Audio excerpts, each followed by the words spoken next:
It's nearing 11 p.m. in Auckland, New Zealand, when Adam Thurston picks up his phone to reflect on his time spent at Manchester United. He is over 11,000 miles from his family home, but the 28-year-old still possesses the same Stockport twang that has been in his accent since he was a child who only ever dreamed of playing for United. Thurston spent 8 years at the club before he was released at the age of 16, one of the thousands of young people who every year are faced with the harsh reality of their childhood dreams crashing to an end. Over a decade later, he is now living a dream he didn't even know he had. Settled down with partner Amy and their 8-month-old twins, he has forged a new career in the Southern Hemisphere, still playing football, as well as coaching the next generation of young hopefuls, as they try to make strides in the game. Thurston grew up playing for Cheadle and Gatley and got used to winning everything at youth level. It was perfect preparation for an upbringing at United that started when he was 8. I used to get invited to the cliff a lot. There used to be hundreds of us. At the time, I thought I was just training. But really, they are already looking at your skills and how far they think you can go. You just kept getting invited back until one day they didn't want you anymore. Thurston was a boyhood United fan who, like many, idolized David Beckham and would spend hours practicing his set-piece technique in an attempt to emulate his idol. Those are the carefree moments he remembers fondly growing up as a United fan. Though, even by the age of 12, he was starting to feel the pressure that his favorite pastime was now becoming a lot more serious. You feel the pressure, even at a young age. When we got to U12s, they moved us from the cliff to Carrington, and that is when it sunk in that this wasn't just a hobby anymore. You'd see first-team players and realize that this was a massive club.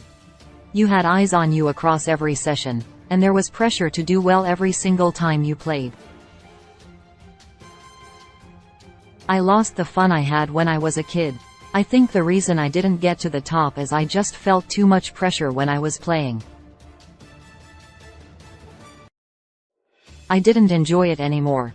The harsh reality is that only a handful of players from every age group will go on to have a future in the game at any level, never mind making it all the way through to the first team. Playing at United certainly gives players a better grounding than at most other clubs, something Thurston agrees with, though there is still plenty of work to be done to prepare youngsters for the likelihood that their dreams will one day come to an end. I don't think I ever thought I was going to play in the Premier League, but I always believed that football was the thing for me. I wasn't the best player, but I would say I was the hardest worker in the group. I always believed that football was for me. I remember from a young age, I always said I wanted to make a living out of football. I wanted football to be my job.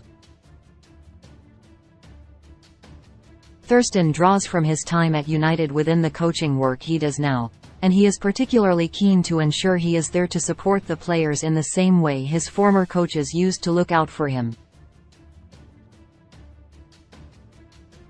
The coaches I had were brilliant and so caring. When you open the doors at Carrington, you walk down a long corridor, and it's got photos on your left and right of the lads that have made it. You see Sir Bobby Charlton, the class of '92, Marcus Rashford. They are all there. When you see that, you just think, I've got to give it my all every session so that one day it could be me. He missed an entire season with an injury at U15's level but came back with a bang the following year.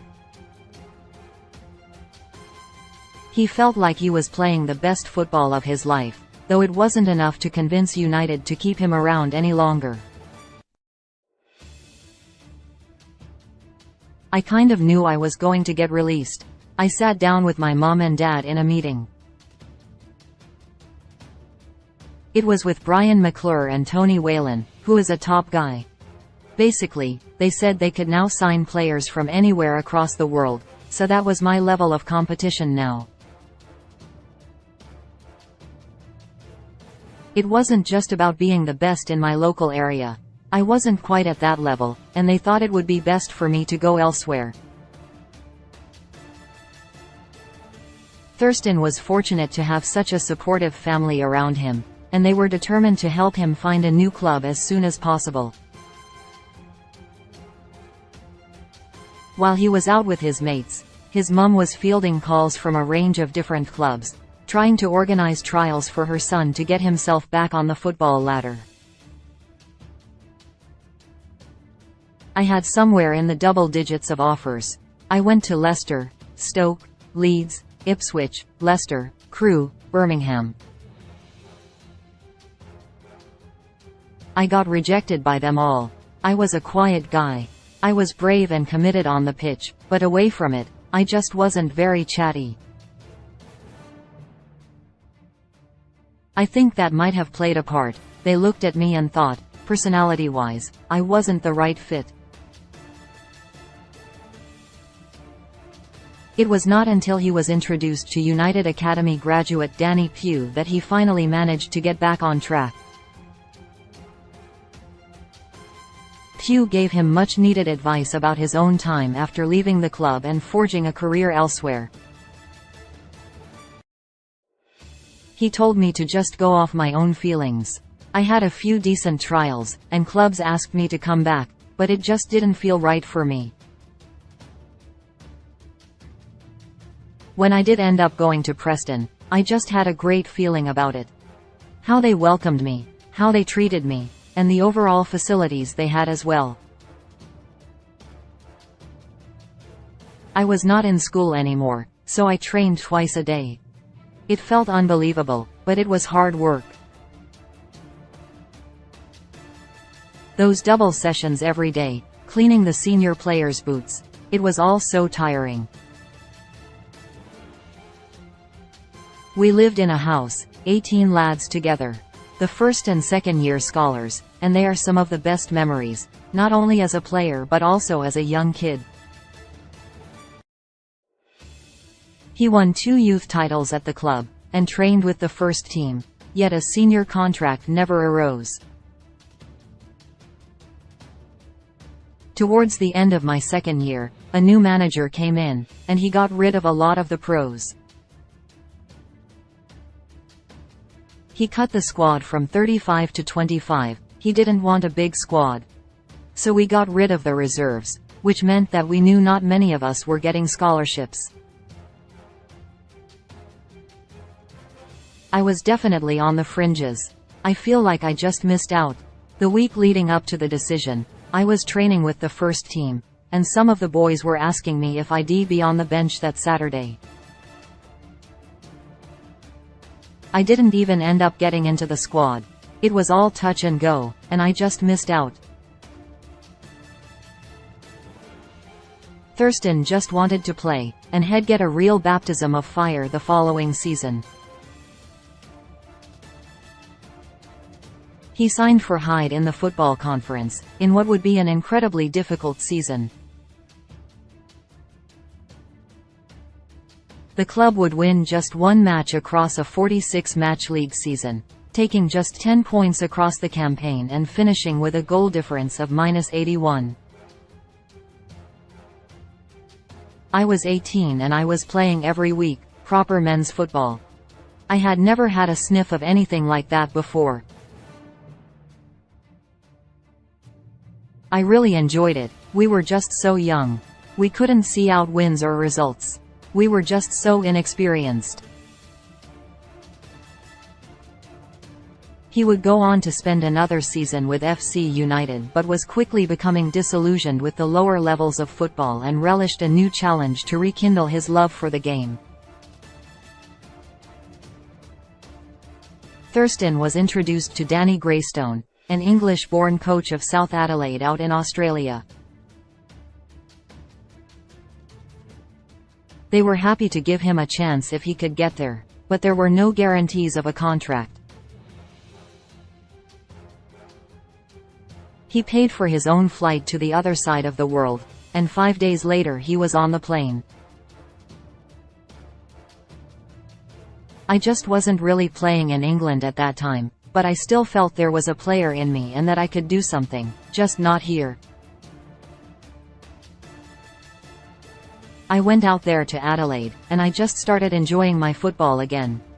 It re-energized me and reminded me why I first played the sport. He found the football in Australia to be physically demanding, though there was a noticeable drop-off in technical ability from the non-league football he had been playing in England. Most of all, he relished the responsibility. He had gone from being just another English player in the lower leagues to being a notable name in Australia with a good reputation. It's been the same since he made the move to New Zealand 3 years ago. There was a little bit of pressure on me, but it was a good pressure. If people are open-minded, I would definitely encourage them to come and experience life out here. I was brought up as a small fish in a big pond, but now I am in a position where I stand out a lot more. There are definitely opportunities out here if you're willing to move and get out of your comfort zone. I didn't plan this. It's just a crazy journey that I've been open to. It didn't work out in England, so it was a case of what else can I do? I wasn't willing to pack it in. I have worked so hard my whole life for this dream, and my mom and dad have put so much time and investment into me.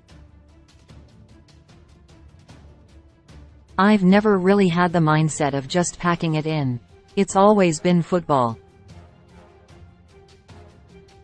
I was willing to do whatever it took.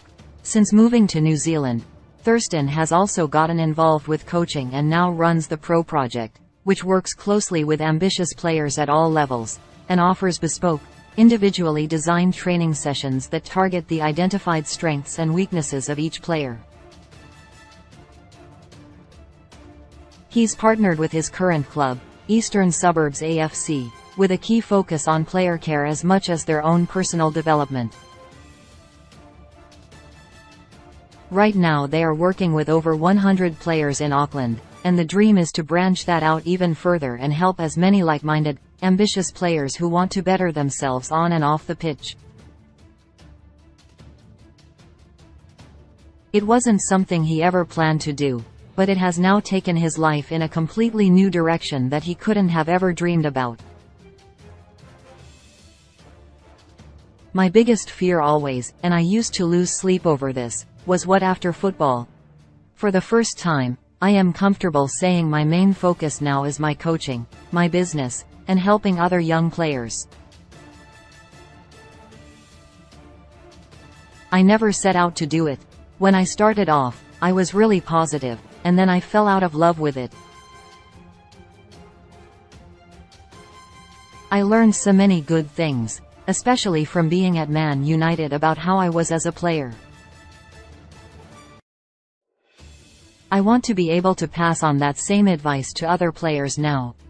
I am passing on those messages I was told as a young kid, trying to be that positive influence that can help young kids like me get the most out of themselves. It's always been football, and now that I've just had my operation, my motivation is to get back and play alongside some of these players I am helping. It's the most rewarding job. It doesn't feel like work. And while things might not have worked out at United as he had hoped, those 8 years he spent at the club have played a key role in shaping him into the type of coach he is today. My message is for these players to express themselves in the same way I used to, back before it was too structured. I coach now exactly how I used to be coached 20 years ago when I first joined United. I still remember a lot from my early days, when they were really encouraging us to just have fun. When I used to walk down the corridors, it hit you that David Beckham had been here and was doing this, and he got all the way to the top. It was motivation. You've got to be the best version of yourself. It's so tough, and it's not surprising that these lads end up a bit lost and don't know what to do and stuff because you put so much time into it. I look back, and my goal was to always be a professional in England, but I wouldn't swap that for this. I feel like I live on holiday and I play football for a living. If you are brave and you follow your dreams, then things happen. I am looking to help former players, who might feel a little lost like I did, and show them there is a way for them to coach and still play football. I've already managed to get a few lads out to New Zealand and Australia, and I am trying to help out more people along the way. 20 years after first joining United, he has no regrets. It might not have worked out the way he had initially dreamed, but to still be playing the game with a fresh love for it and with a young family certainly isn't a failure. I accepted it pretty quickly and moved on pretty quickly too. United has always been a great club, and I am just grateful to be where I am right now. It was tough not to make it, but it's helped make me who I am today. I wouldn't swap it for the world.